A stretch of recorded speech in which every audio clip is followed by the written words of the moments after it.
Hey everyone, good morning and welcome back to my channel. আর মুখটা দেখে বুঝতেই পারছো সারা রাত ঘুমাইনি, কারণ আজকে আমার পরীক্ষা। আর এখন বাজে ভোর 4:30, আর 4:30টার সময় আমি সারা রাত না ঘুমিয়ে এখন বানিয়ে নেবো কফি। আর আমি একজন হ্যারি পটার ফ্যান। ওই যে হ্যারি পটার কালেকশন আর এই যে হ্যারি পটার কাপ। হি।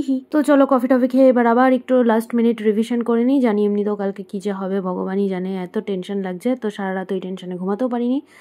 আর কি এই করতে করতে বেজে গেল সকাল 10টা, মানে 10:30, সরি। তো এখন আমি রেডি হয়ে বেরিয়ে যাচ্ছি। আর মুখটা দেখে বুঝতেই পারছো মারাত্মক লেভেলে টেনশন হচ্ছে। আর টেনশন করে লাভ নেই, কারণ আমি সারাদিন রাত কিছু পড়িনি। পরীক্ষার আগের দিন পড়ে কি আর পড়া যায়? অনেক কথা বলে ফেলছি। যাই হোক, চলো এবার বেরোনো যাক। আর পাক্কা 1 ঘন্টা রাস্তায় জ্যামে ধাক্কামুক্কি করার পর আমি ফাইনালি পৌঁছে গেলাম কলেজে। আর পরীক্ষা শুরু হতে এখন মাত্র আধা ঘন্টা বাকি। তো চলো এবার ক্লাসে ঢুকি।